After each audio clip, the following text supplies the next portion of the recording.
Have you been doing that too? Taking refuge in the Sangha, in this loving kindness practice of giving and receiving love to each other? What is it like to suddenly remember, oh, somebody's sending me love right now? Wow. How many times can you be in a group of people and be somewhat certain that that might be happening when you remember it? Maybe it's always happening on some level. Someone said during one of the group interviews, maybe there's a frequency of kindness that all human beings have, and you can actually just tune in and feel that. Covered up perhaps often by our projections and other people's just parts, confusions, strategies to stay safe, that we react to their reactivity and miss the kindness, the innocence, the true nature, the awakened nature of all beings that's underneath that. Like I said, that one of the first talks, what if loving kindness is actually just the absence of our afflictions? It's not so much something that you need to generate, it's what's there when you let go of the fears, or be the space that holds, disidentify with those patterns that arise, that often we're quick to identify with. So perhaps it's just a releasing, unbinding. The poem, Unburden. Unburden. Is this what the heart most longs to do? Release grief to rain, anger to flame, worry to wind, depression down, down into the ground. Release fear to the altar of space and bow. All things return to their nature. Unburden. Soma to soil, body to mountain, heart to sky. Let the feels flow to the ocean.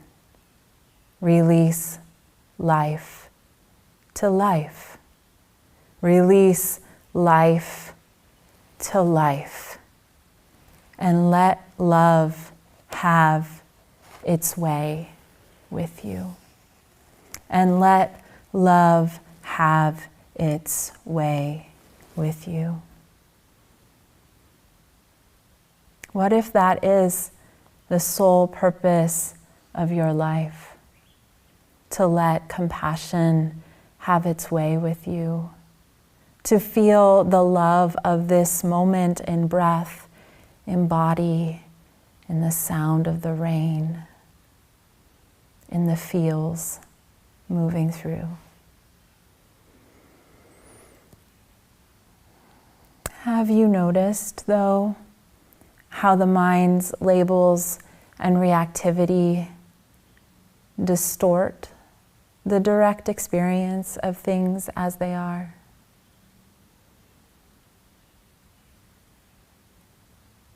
And actually, perhaps the labels and reactions aren't a problem when we are awake to the process of the mind minding. Oh, that's just what the mind does.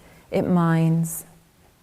It makes labels and reactions. It appears to distort reality, but I don't need to believe that distortion. I don't need to identify with that pattern. So 2 aspects of loving kindness practice that we have been focusing on these last few days of Sesshin are embodiment and spaciousness. So embodiment helps rebalance the tendency to keep spiritual practice on the cognitive level. It's allowing more of ourselves to participate. It's opening us up to truths beyond the comprehension of the thinking mind. It's interesting, the mind just is activated to want to figure things out. And so it's a lot of work. I mean, I find this every session. It's a continuous work, perhaps a labor of love to really inhabit the body fully. Like Hogan used to say during Sesshin, feel the body with the body. And it took me years to really understand what he meant, and maybe I still don't. But it's such a direct instruction. It's such a lifelong practice. And the body is doing it. It's doing it for us right now. The hands can't help but feel the hands. The legs can't help but feel the legs. The eyes can't help but see. The ears can't help but hear. We actually don't have to do anything. We just have to let the body do what the body does. Senses, feels, experiences. Chosen Roshi often says, this is one of the quotes I quote probably the most, the mind has two functions, thinking and awareness. And when we're fused with thinking, that's just basically what's happening is our awareness is just aware of thinking. And what we're doing in Sesshin is we're just opening awareness to function through all of the senses, which it's always doing, but we have often like thinking is getting 90%, 99% of our attention, and then the other senses are kind of happening, but very little attention is there. So what we're doing is we're opening that aperture of awareness so that it's equal through all of the senses, including the body, seeing, hearing, smelling, tasting, touching, feeling. And then thinking is one of the senses, but not the only one. So we practice embodied awareness in Sesshin. We allow awareness to unblend from thought, and begin to realize that the body is self-aware. And you know, the chants, they say very simple things, like, oh, eyes see, ears hear, nose smells, tongue tastes the salt and sour. Each happens independently of the other. It's like, yeah, we actually like wake up to that is happening. That's happening, and we don't have to do anything. The body breathes itself. The eyes see, the ears hear. As we release into the spaciousness of awareness, that functioning freely can feel like a miracle. Wow, my life is just appearing. I'm just happening. Even the thoughts that were so distracting and annoying and frustrating during the beginning of Sesshin, they're just happening. They're just appearing. There's part of this self being created and destroyed moment to moment. Wow, what a miracle. Awareness functions freely through the senses. We don't need to make anything happen. And that's, it's an important encouragement during this phase of Sesshin. It's this balance that we are practicing together now of like feeling more, but perhaps getting a little bit more space from the suffering making of the mind. And so feeling more spacious in body and mind and heart at times.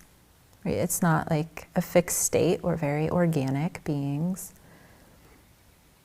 But there can be a tendency to kind of coast in that, or just want to like hang out there and let the mind kind of wander and daydream, and it feels pretty good.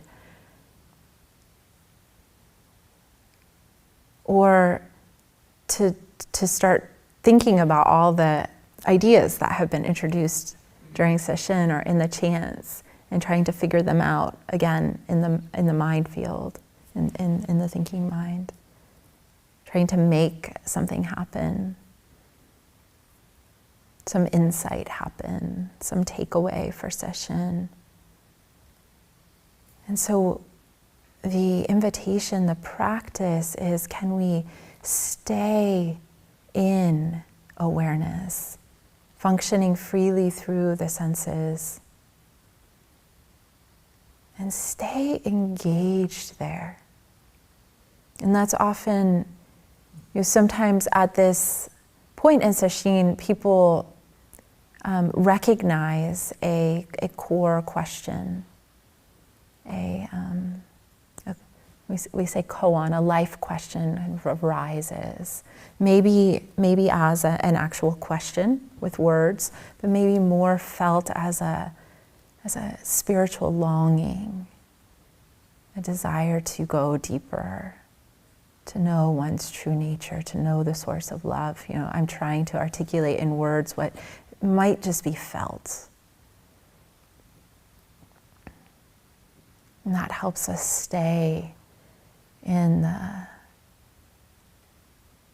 the fire of session. So 2 qualities of awareness I shared yesterday. Awareness is spacious, and awareness is aware. Gnosis. And what that means is we can entrust the body to feel, the eyes to see, the ears to hear, the heart to love. And awareness doesn't need to be mediated through the thinking mind. So you might catch, and this is another thing that tends to happen when the mind is a little more spacious, you might catch the mind narrating meditation. And that's another thing that you can start to let go of, to disidentify with, and just trust the silence. Just trust that you don't need to track what's happening.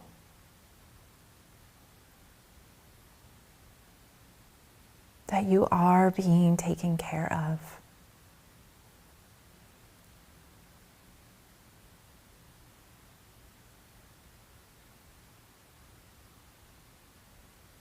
And I used to notice my mind would do this, like, okay, yep, I'm being taken care of. Now let's think about that. What are the repercussions of that? What is going to be my poem at the end of session? I really trust that. And it might mean reining in the mind, resting in awareness. And then of course, something might come up. And then it's coming back, reining in the mind, resting in awareness. And that's where a support, but a simple support, can help keep us anchored in the present moment, like feeling the body breathing, or listening to the sound of the rain, or dropping in a loving kindness phrase. But also at this stage of session, you don't need to do a complicated practice. It's just, how can you stay with this experience of being human, moment to moment, meeting it with kindness.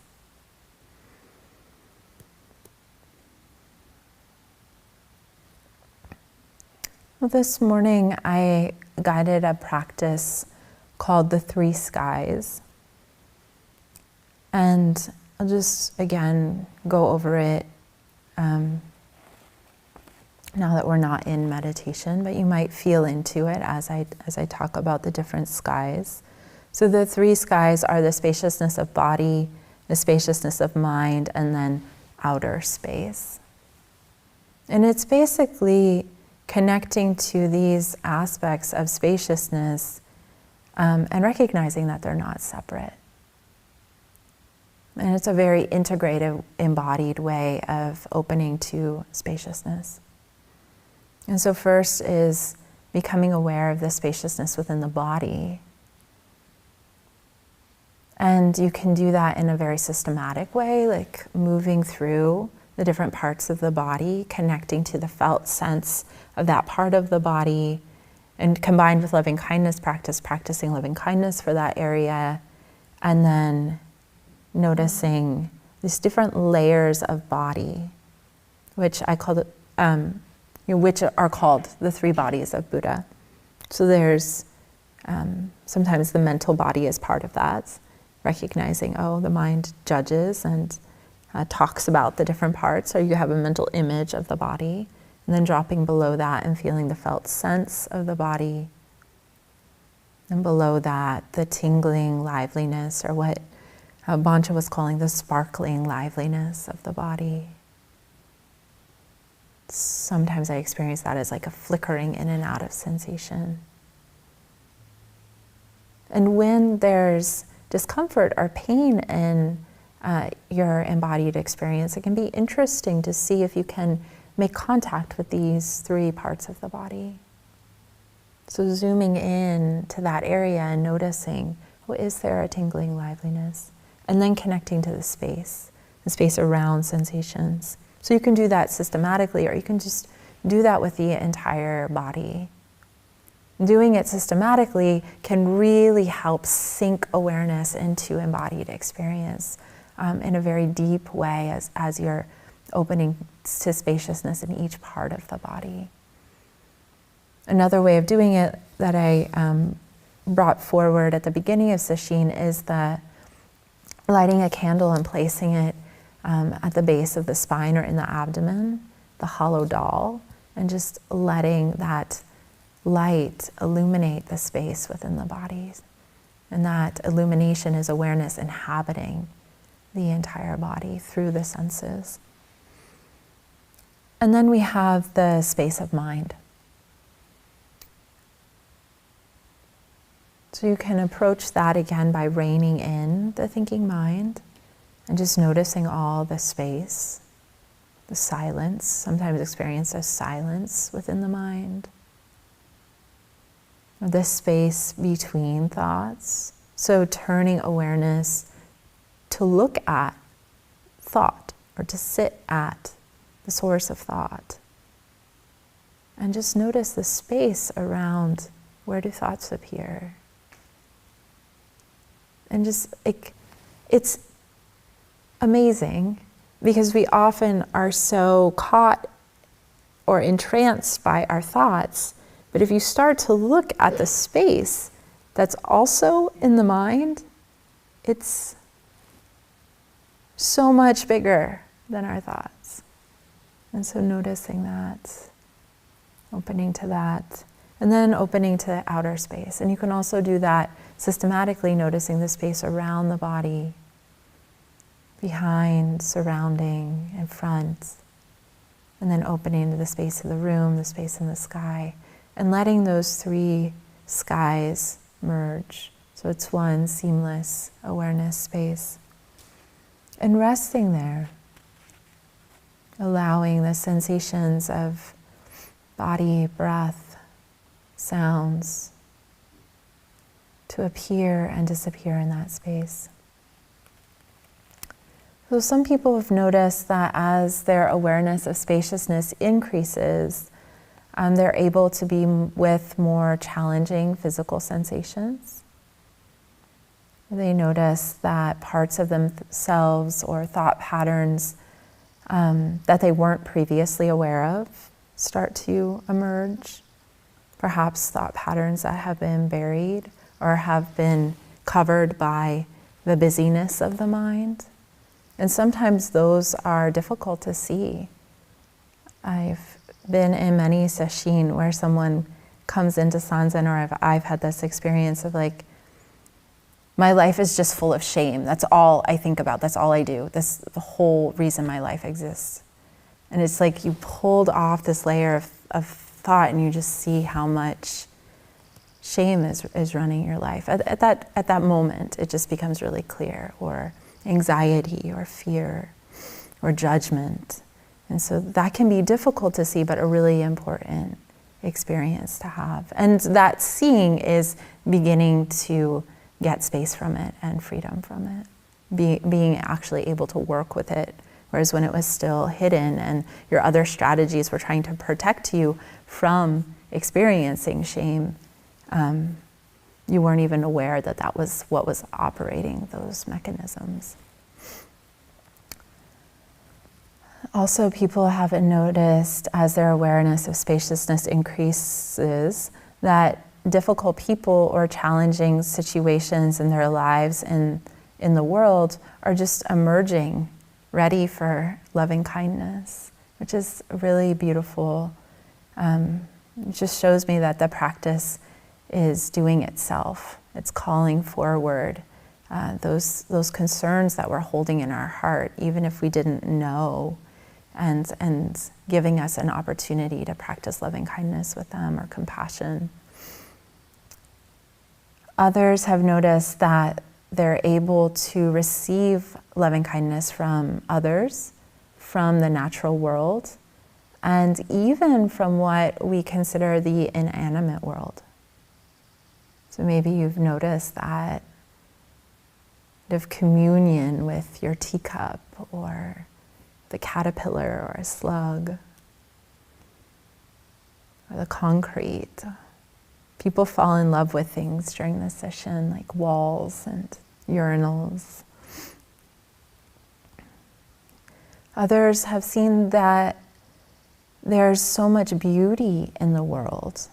Things that they may have previously saw as chaotic or confused or brought anger or judgment, now can see that they're beautiful as they are.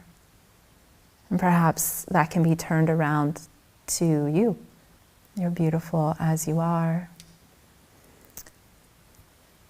Others are able to see the love and innocence, or true nature, in others and themselves. To see people more clearly without our labels. And others feel more at home in the mystery, which I also think is an indication of being in touch with true nature, a sense of being at home in the unknown,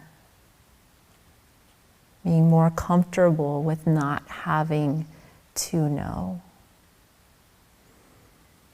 So spaciousness is a synonym of emptiness, or equanimity, one of the 4 divine abodes. And this aspect of loving kindness helps loving kindness practice and compassion practice stay balanced. So it allows loving kindness, compassion, and joy to arise spontaneously in response when we're able to be in awareness, in the spacious nature of mind.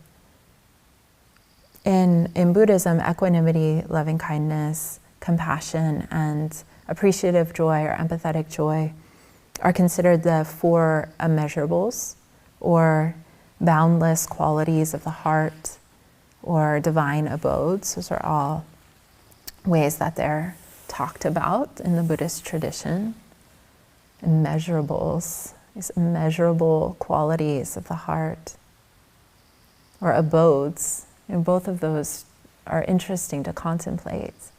We can make equanimity or spaciousness, loving kindness, compassion, and joy our home. We can let our heart rest in those qualities.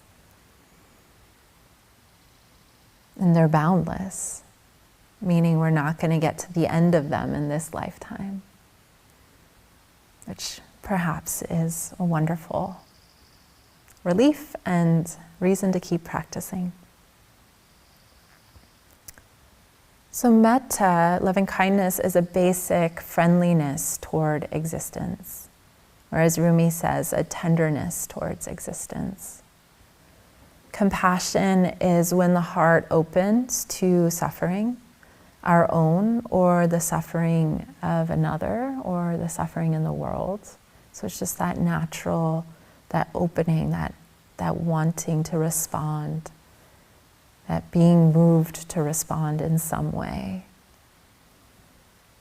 And then appreciative joy is the opening of the heart to the good fortune of another. So it's the ability to celebrate in someone else's gifts, to have gladness with them, to celebrate in the joys of nature, the joys in the world.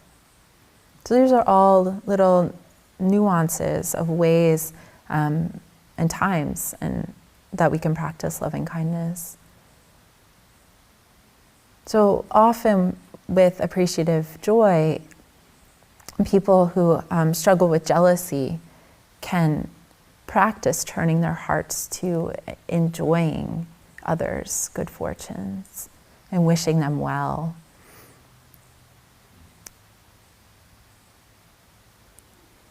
A number of people mentioned that a way that they've found to practice loving kindness is to imagine people smiling. So that's like connecting to that gladness aspect. You're not even needing to use the phrases, just imagining each person smiling. And I think that's another way of connecting to just their innocence, their nature. Perhaps all of our nature is to be simply happy, to see people beyond our labels and fears and insecurities and just see their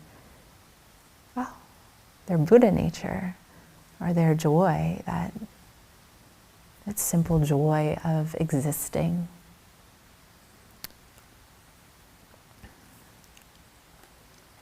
Well, also as we open to spaciousness, as the busy mind settles, we may encounter some of our core fixed beliefs and core vulnerabilities.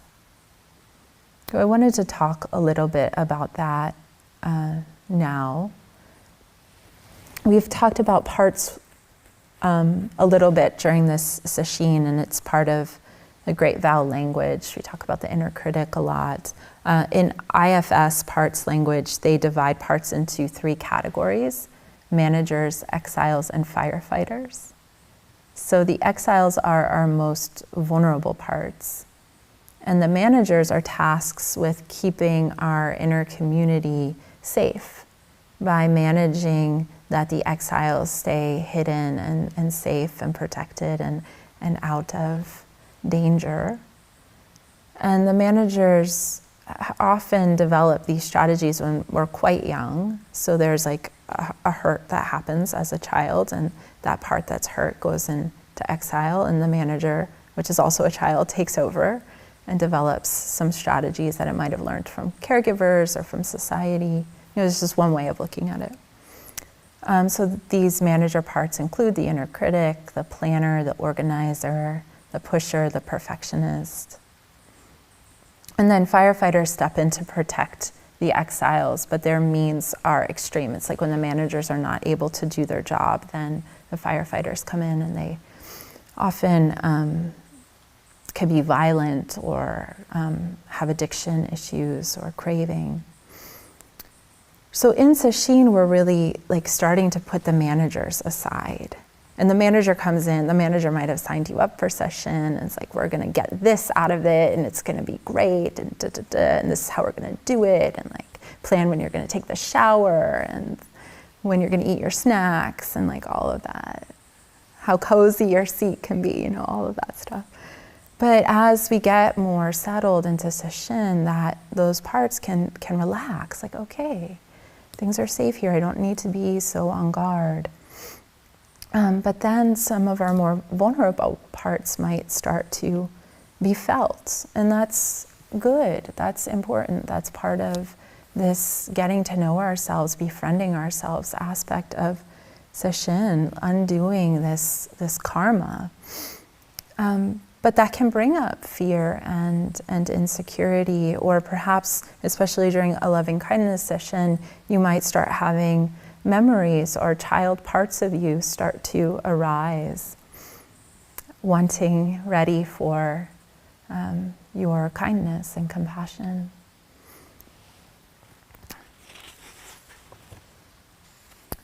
So I wanted to offer a practice to work with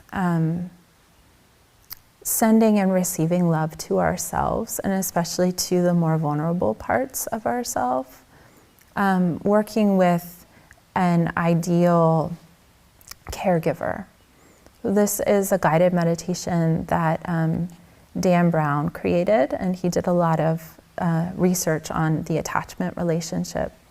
And it's a way of connecting with our inner caretaker and offering just love to our inner children in a way that they can receive it. So you get to practice both giving and receiving love to your inner children. So if you would like, you could do this meditation lying down to really relax into it, or to sit up, whatever feels comfortable for you. So you can take a moment to adjust your posture.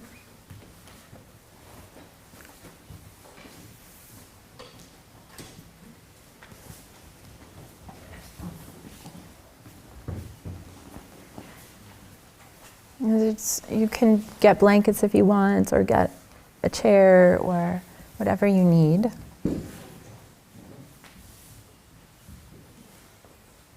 You can place your hands on your heart center, on your abdomen if you'd like.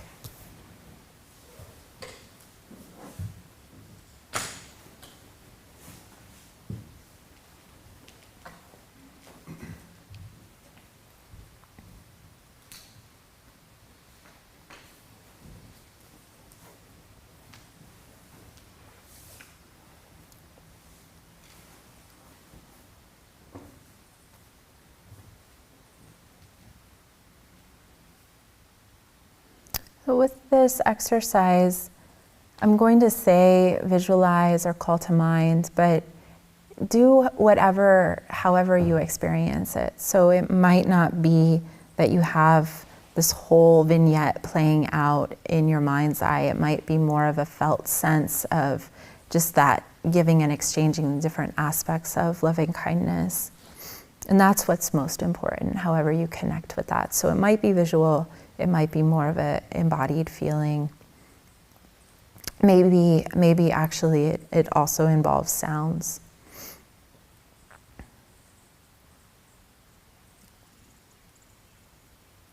So beginning by allowing your awareness to rest in your body, relaxing the head and face, neck and throat, letting the shoulders and arms relax, the hands and each finger, allowing the back of the body to relax and the front of the body to relax, the seat, legs and feet, and each toe. Relax.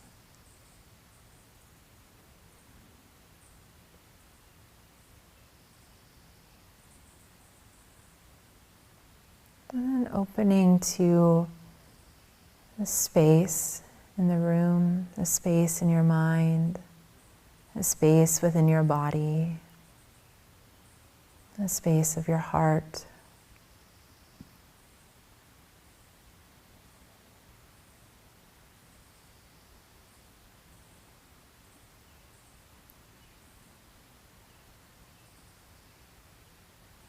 And perhaps connecting to an inner child part, or visualizing yourself as a child.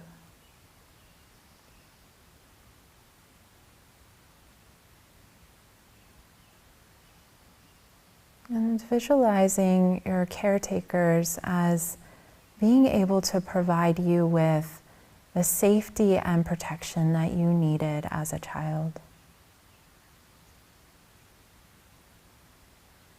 In the most ideal way, the way that you needed it. So really seeing you and creating an environment throughout your childhood where you felt safe and protected. Imagining what that environment would be like.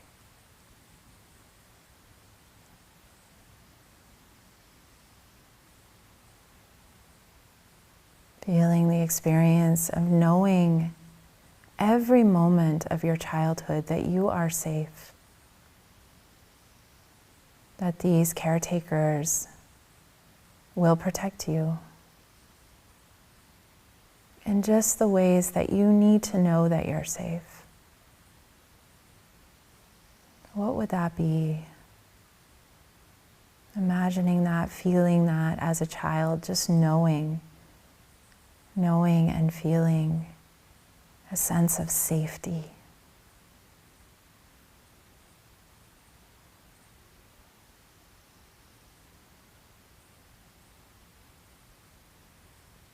And then dissolving that visualization, noticing perhaps the effect that that had on your mind.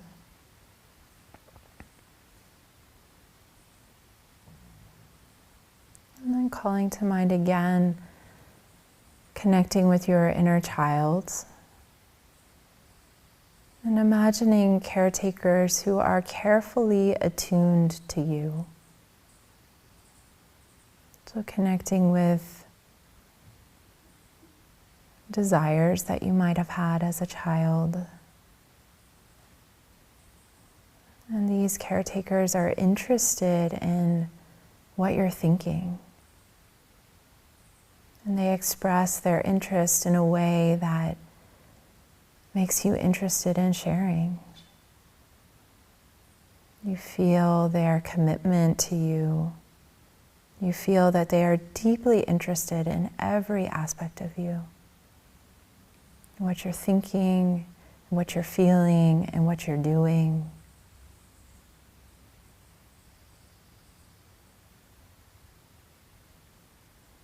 You can imagine this experience throughout your childhood, through the different stages of development. They're right there with you, interested in what you're thinking, how you're doing, how you're feeling. So much so that you feel completely seen and heard by them every moment of your childhood. You feel completely seen and heard by them. Allow yourself to feel completely seen and heard. Allow yourself to completely see and hear yourself.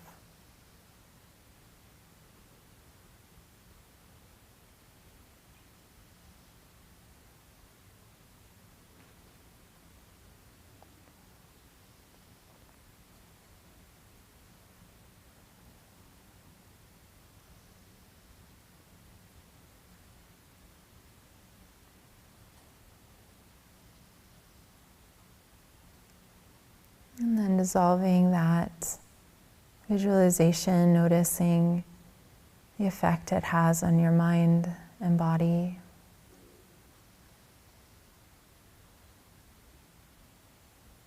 And calling to mind a time when you were emotionally upset as a child.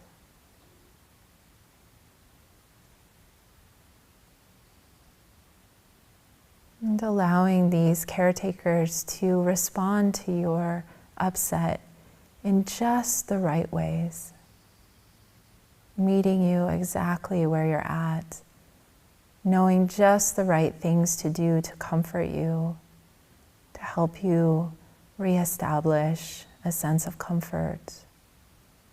Just imagine receiving that kind of warmth, Notice the ways that you would like to be seen and heard and taken care of when you're upset, and offer that to yourself.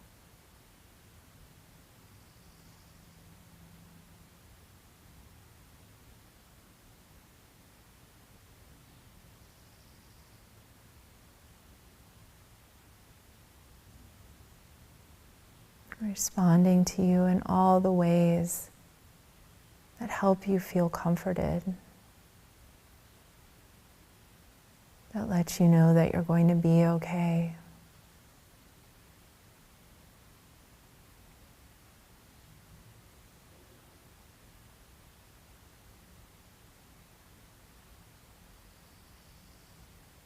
And then dissolving that visualization, noticing the effect on your mind and heart and body.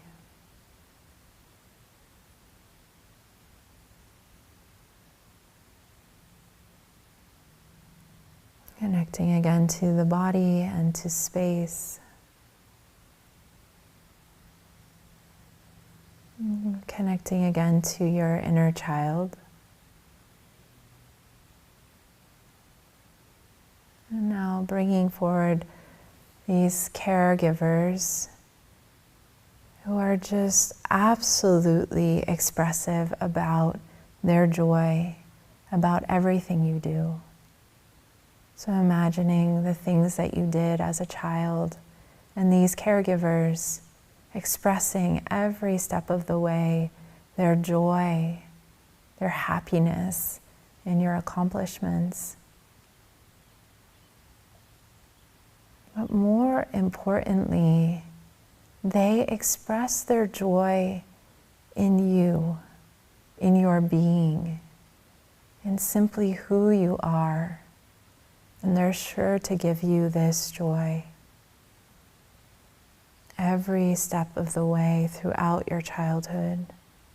They delight in your very being. Let yourself experience this delight. Let yourself give yourself this delight and joy in your existence through every step of your childhood, showering you with delight, expressing their joy in your existence.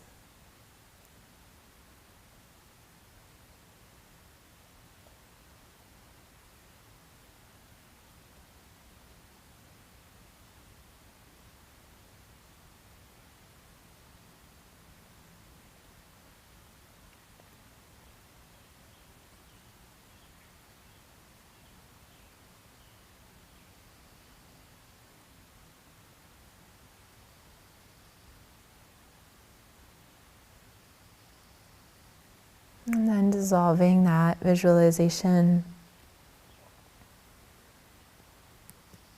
noticing the effect on your mind and heart and body.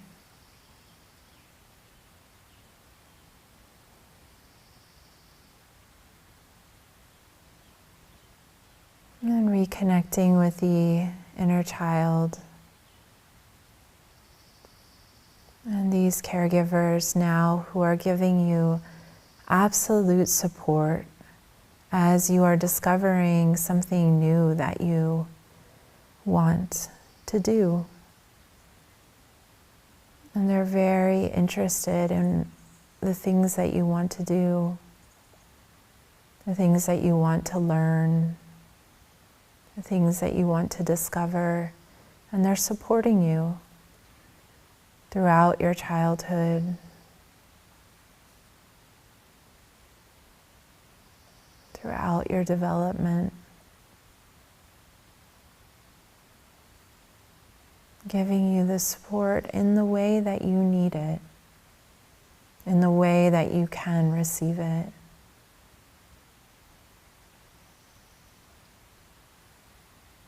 Supporting your curiosities, your questions.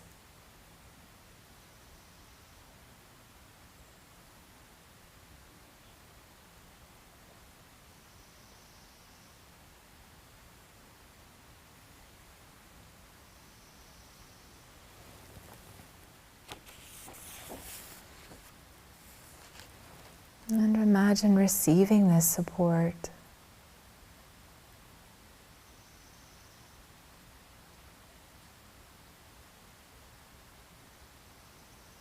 And then dissolving this visualization and noticing the effect on the mind, the heart, the body.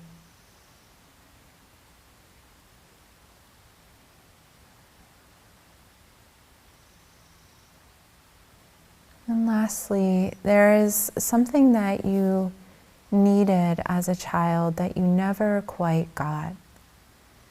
And this is a familiar feeling for you. Something that you needed but you never quite got. You know what this feeling is. Bring that feeling to mind. Let yourself feel it right now. And these ideal caregivers, allow them to see you feeling this feeling and respond to you in exactly the right way, giving you exactly what you need.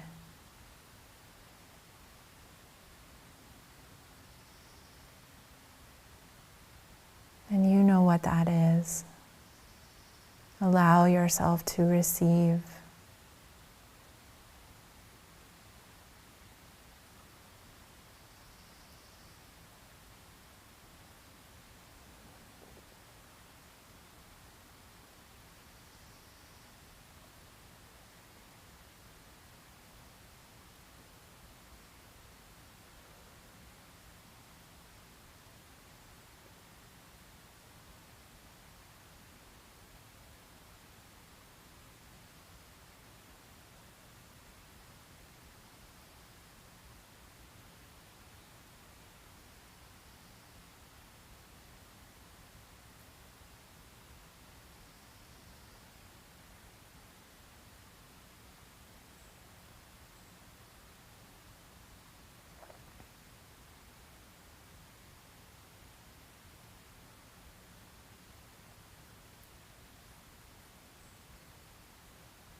And then dissolving that visualization, noticing the effect on body, heart, and mind. Feeling the body moving as it breathes. Aware of the space within your body. Feeling the support of whatever you're sitting on or lying on. Hearing the rain.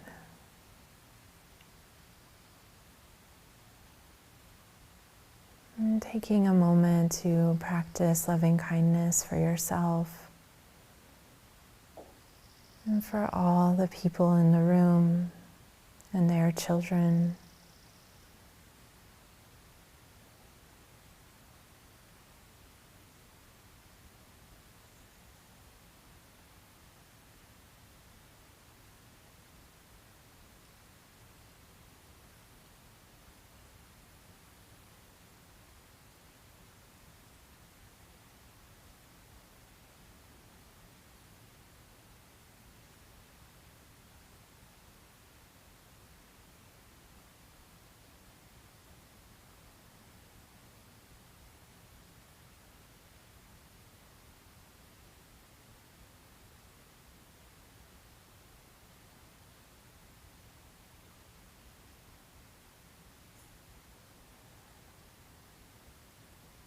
And then taking a couple deep breaths. And if you're lying down, you can slowly start to move your body. Perhaps roll over into fetal position. And take some time being gentle with yourself, coming up to a seated position.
So you can continue getting to know your inner child or inner children and offering them these qualities of loving kindness, security, protection, positive regard, enjoyment in their very being, responsiveness, and meeting them, offering them that quality that they needed but never quite got. Developing a relationship with them that's rooted in compassion and curiosity and kindness. Or perhaps including your inner child or inner children in your loving kindness practice for the rest of session. Or finding ways to get to know them, taking them on walking meditation or to meals. And just notice what it's like to begin to develop a relationship, if this is new for you.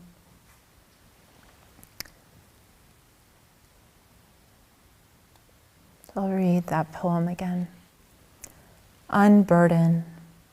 Is this what the heart most longs to do?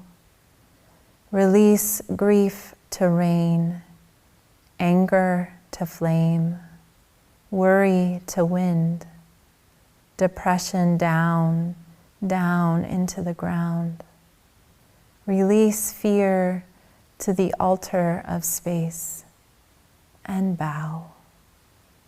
All things return to their nature, unburden, soma to soil, body to mountain, heart to sky. Let the feels flow to the ocean. Release life to life. Release life to life, and let love have its way with you.